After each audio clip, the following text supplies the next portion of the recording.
Bonjour à toutes et à tous et bienvenue pour le Commodities Market Report, point de marché sur le cours des principales matières premières. Donc bienvenue pour mon tour d'horizon. Je suis Yoav Nizar et ravi de vous retrouver. Alors je vous laisse prendre connaissance de l'avertissement lié au risque de trading. Négocier sur marche sur le marché des devises via des produits CFD comporte un risque élevé et ne peut être recommandé à tout investisseur. FXM et DLFX ne pourront en aucun cas être tenus responsables de pertes ou dommages occasionnés incluant sans restriction des pertes ou manque à gagner qui pourraient découler directement ou indirectement de l'utilisation de ces informations. Voilà donc pour l'avertissement lié au risque de trading. Je vous invite à me rejoindre sur le chat, à me faire part de vos questions, de vos analyses ou même de poster vos graphiques.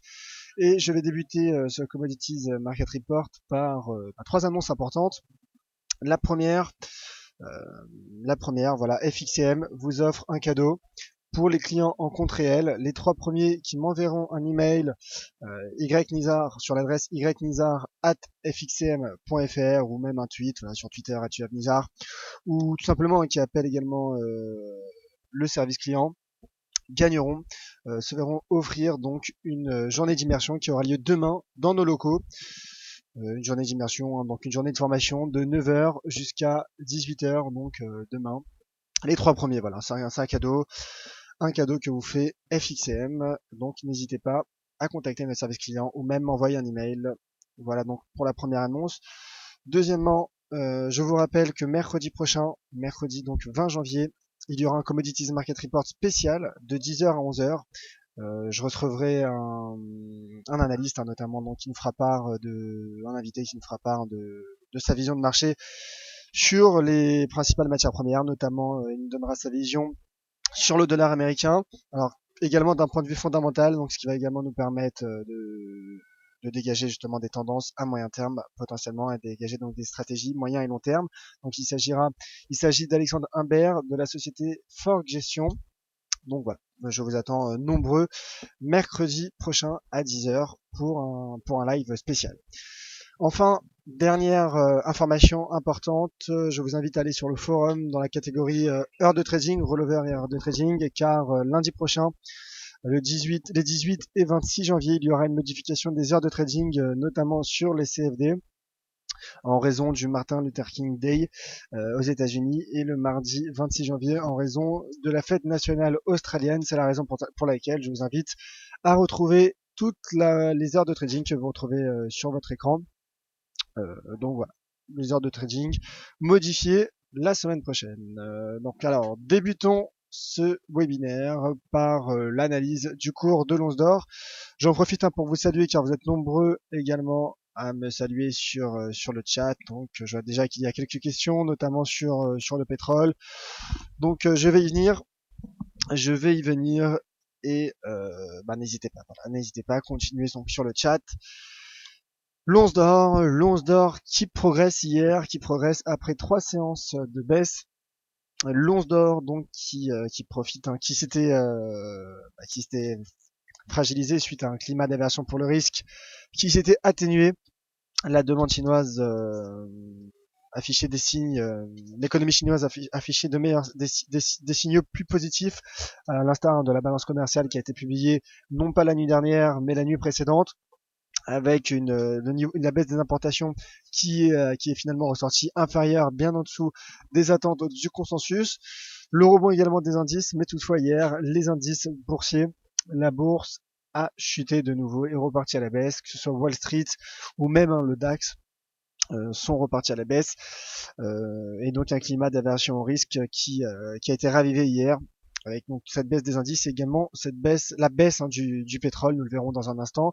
Le pétrole a en effet chuté de nouveau hier suite à la publication des stocks de brut aux États-Unis.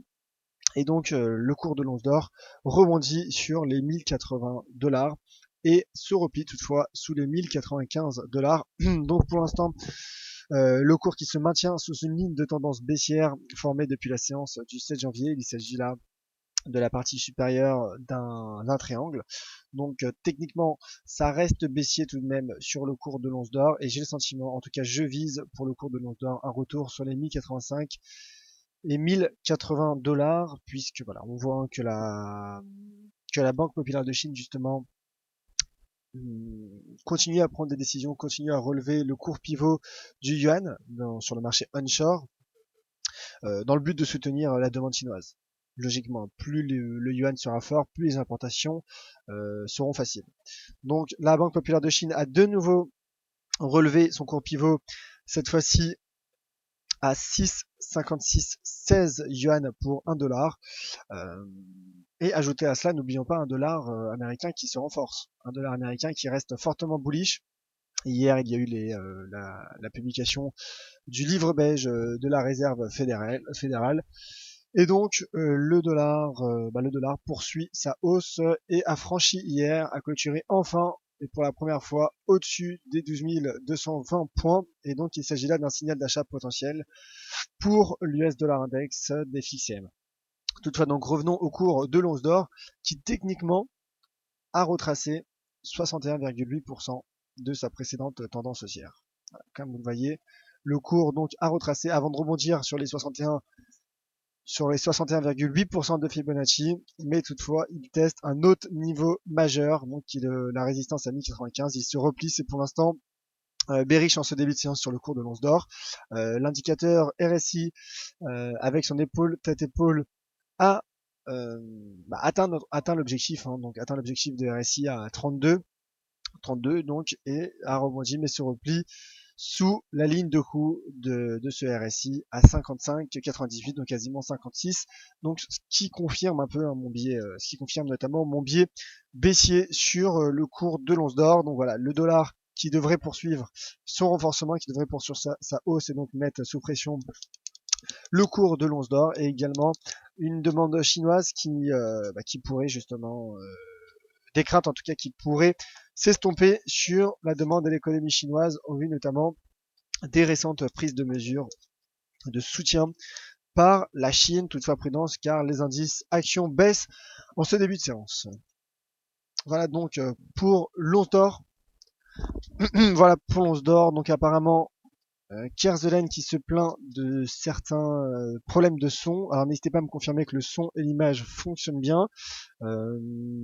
N'hésitez pas Kerzelen sinon à aller directement sur livestream pour m'écouter en direct si la salle de trading a quelques problèmes sur votre poste. Voilà ma chère Kerzelen. Passons à présent au cours de l'argent qui a également hier profité d'un climat, en tout cas de nouvelles craintes, hein, des craintes qui se sont ravivées concernant la Chine, mais toutefois ça repart à la baisse, ça repart à la baisse en ce début de séance. Et le cours de l'argent donc qui part tout droit sur les 14 dollars, qui est un niveau majeur, un niveau majeur à moyen terme. Le cours ne cesse de fluctuer aux alentours de ce niveau. Le cours hein, de l'argent qui de manière générale se maintient dans un trading range entre les 15 dollars et les 13,50. Donc trading range de la part du cours de l'argent. Toutefois, je suis également baissier au même titre que je le suis sur l'argent. Je suis également baissier donc au même titre que je suis sur l'once d'or, je suis également baissier sur l'argent. Et mes prochaines cibles se situent à 14 dollars, 13,90 et 13,75 dollars pour le cours de l'argent. Donc ça reste baissier. D'ailleurs, le RSI ne parvient pas à pénétrer en zone de surachat. Alors merci Silex, Gérald et Alex et Luc également qui m'ont confirmé, hein, qui me confirment que le son image fonctionne bien. Donc apparemment tout est bon ma chère Kerzelen, n'hésitez pas à aller sur le live stream directement ou à actualiser votre page. Voilà ma chère Kerzelen. Merci donc à vous tous. Le pétrole à présent, donc comme je le disais qui chute suite aux publications des stocks pétroliers, suite à la publication des stocks pétroliers aux États-Unis. En effet, donc le cours les stocks de brut qui ont progressé hier, restockage la semaine dernière même, mais qui toutefois reste inférieur au consensus. Mais ce qui a pénalisé de nouveau le cours du pétrole, ce sont les stocks d'essence, car en effet la semaine dernière il y a eu la semaine précédente, il y a 2 semaines, il y a eu un restockage hebdomadaire qui n'a plus été vu depuis 1993, malgré un fort déstockage d'ailleurs du pétrole brut, des stocks de pétrole brut. Toutefois, depuis 2 semaines, ce sont les stocks d'essence qui guident le cours du pétrole, Alors, je vous ai préparé également un graphique que vous pouvez retrouver d'ailleurs sur tradingeconomics.com, et donc un graphique de la publication des stocks d'essence selon l'agence de l'information de l'énergie. Donc la semaine dernière, c'était le niveau record à plus de 10 millions de stockage, plus de 10 millions de barils, plus de 10 millions de stocks, pardon, de barils la semaine dernière. Et là, cette semaine, ça reste un niveau, le deuxième niveau plus élevé, euh, avec celui de la semaine dernière. Donc depuis 10 ans, depuis plus de 10 ans, c'est la raison pour laquelle les stocks d'essence, excusez-moi, ont largement contribué au mouvement baissier qui est intervenu hier suite à cette publication à 16h30.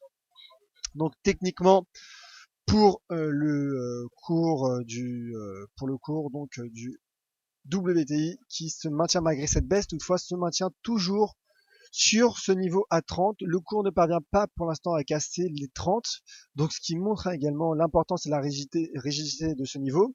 Toutefois, prudence avant de passer acheteur sur le cours du pétrole, car en effet, hein, le RSI a croisé à la hausse la bande 30, et d'ailleurs également effectué un pullback sur la bande 30. Toutefois, les fondamentaux, aussi bien les fondamentaux que l'analyse technique, sont baissiers, donc prudent sur le WTI qui teste un seuil, un pivot majeur donc à 30 $. Une cassure permettrait clairement de viser les 25 $ pour le cours du WTI. Toutefois, en cas de rebond, les 32,40 seraient envisageables. Donc voilà. Donc il faudra surveiller avec attention les fondamentaux, également l'analyse technique avec ce seuil à 30 $ pour le cours du WTI. Lucas Oil également, donc Lucas Oil hein, à l'inverse du WT qui est tout de même passé sous les 30 avant de le réintégrer rapidement toutefois, mais Lucas Oil, donc le Brent qui a cassé les 31,15. Alors hier il y a eu l'expiration du contrat Brent, du contrat UK Oil d'FXM. J'explique également peut-être ce mouvement baissier sur Lucas Oil et sur le Brent.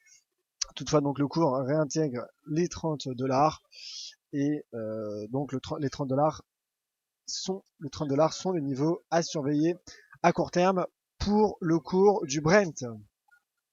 Le cours du cuivre à présent, le cours du cuivre qui est sous pression par la baisse du yuan dans le marché offshore cette fois-ci, le yuan qui se déprécie notamment face au dollar.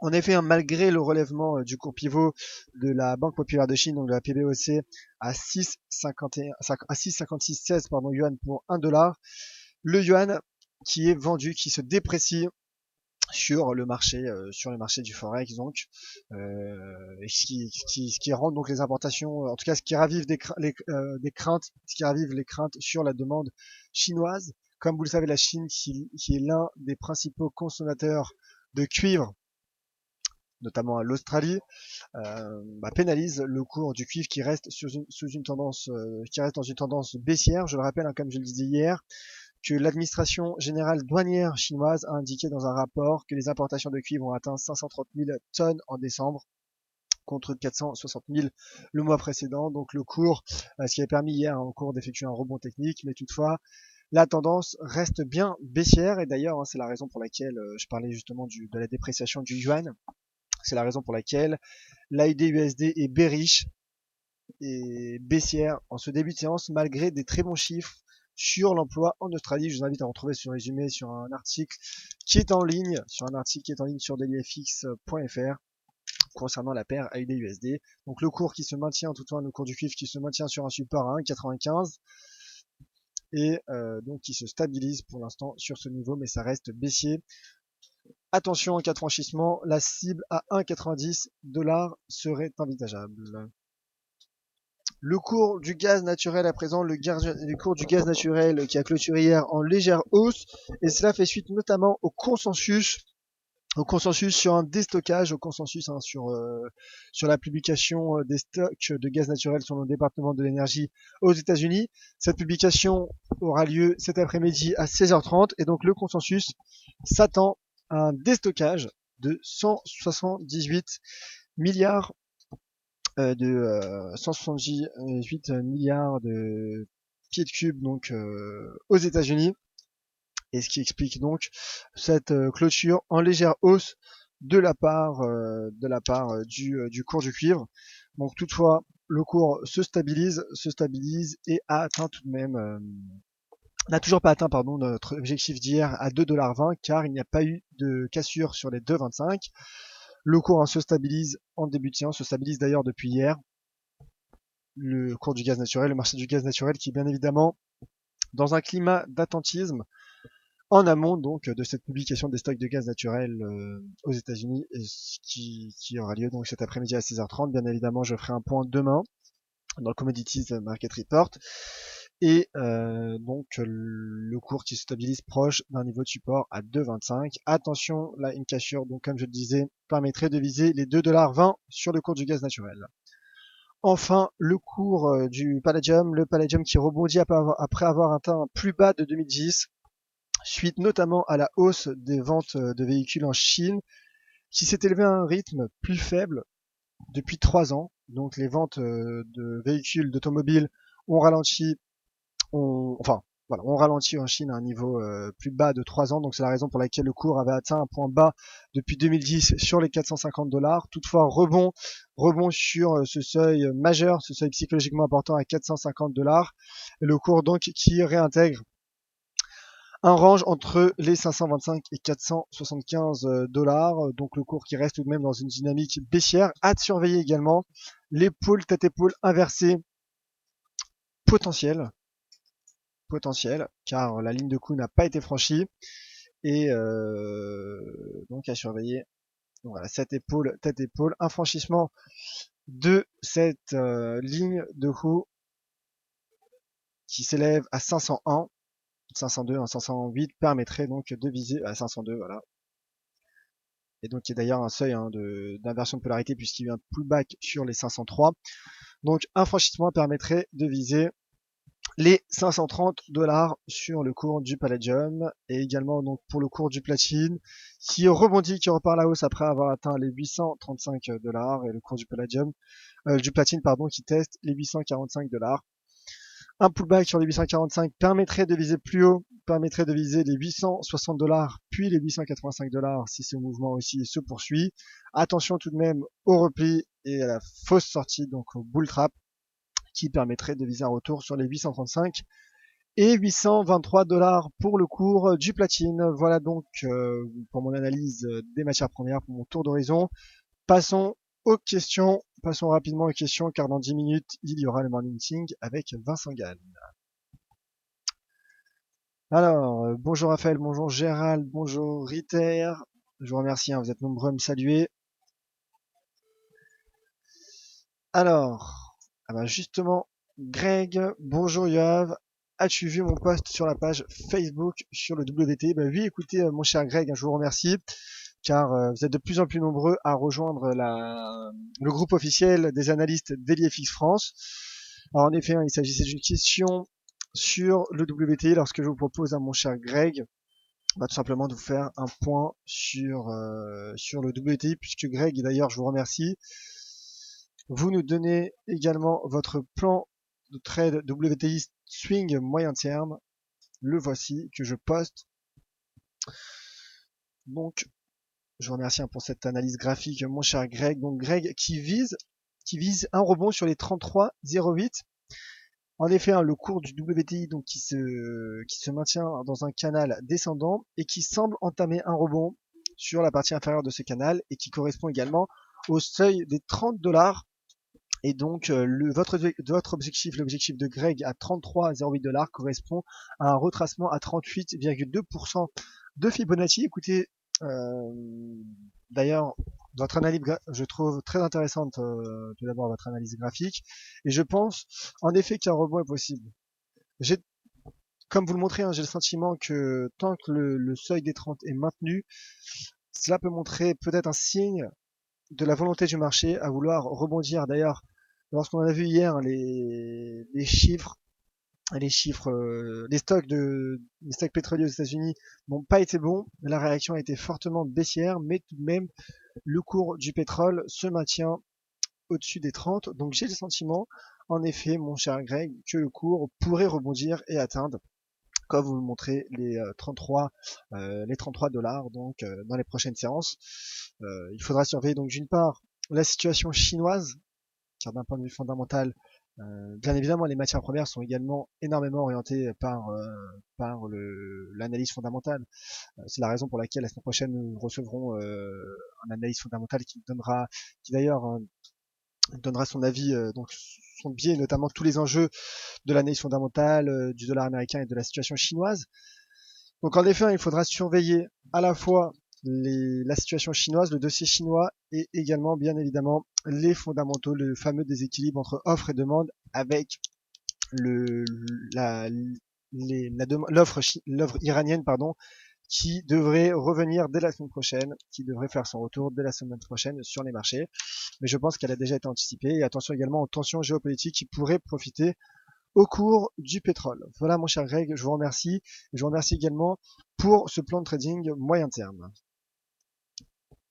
Alors bonjour Cédric Métral. Et question de Kerzelen, donc apparemment Kerzelen, apparemment le son qui est revenu donc pour Kerzelen. Quelle tendance pour l'euro CAD aujourd'hui, donc l'euro dollar canadien? Bien sûr ma chère Kerzelen, laissez-moi juste, si vous me permettez, de mettre mon graphique. Donc intraday, le voici sur le cours du gaz, le cours pardon de l'EuroCAD. Voilà, l'euro dollar canadien, bah pour l'instant c'est bullish, pour l'instant ça repart à la hausse, bien évidemment le dollar canadien est sous l'influence, sous l'impact du cours du pétrole. Donc là il y a une légère prise de bénéfice, cela fait suite également au léger rebond en début de séance de la part du WTI du pétrole. Toutefois, pour le dollar canadien, ça reste baissier. Au même titre que le pétrole est baissier, le dollar canadien est baissier. Et comme vous le voyez, puisque vous me demandez aujourd'hui, donc en intraday, la tendance est pour l'instant haussière. Et d'ailleurs, regardez cette bougie à 9 heures qui est haussière. Donc pour l'instant, l'EuroCAD est haussier. Et je pense en effet que l'on peut réintégrer, le cours peut atteindre de nouveau les 1,57 $ canadiens en intraday. Voilà, ma chère Kerzelen. Spirit Trader. Spirit Trader pour son graphique, son analyse Ishimoku. Spirit Trader, donc, Spirit Trader, j'en profite pour remercier, avec lesquels j'échange beaucoup, notamment sur Twitter, et des échanges très enrichissants, avec notamment ces graphiques Ishimoku. Donc, je vous remercie. Je te remercie, hein, Spirit Trader. Alors, Spirit Trader, donc, qui indique que si l'on passe le nuage en H1, il passerait long, il serait long vers la Tenkan en daily pour viser les 32,50 $. Donc, les 32,50 $, voilà, en effet, qui est proche de ce niveau. Et donc, en H1, en effet, si on casse le nuage qui correspond au niveau de résistance, à un niveau de résistance majeur à court terme. Sur le cours du WT, bien sûr, je rappelle, là, en effet, ce serait un signal d'achat possible, toutefois prudence, car comme le montre Spirit, il y a un gros niveau, un cluster de résistance. Il y a tout d'abord cette ligne de tendance baissière, cette voie de tendance baissière, ce nuage, donc avec la SSB, et également la Kinjun. Donc attention à ce niveau, mais toutefois le cours qui est tout de même soutenu par la Tenkan. Donc merci mon cher Spirit Trader. Et d'ailleurs Spirit Trader qui ajoute un commentaire sous le nuage en H1, neutre ou short pour retour vers les 30. Voilà, exactement. Il y a un important cluster de résistance.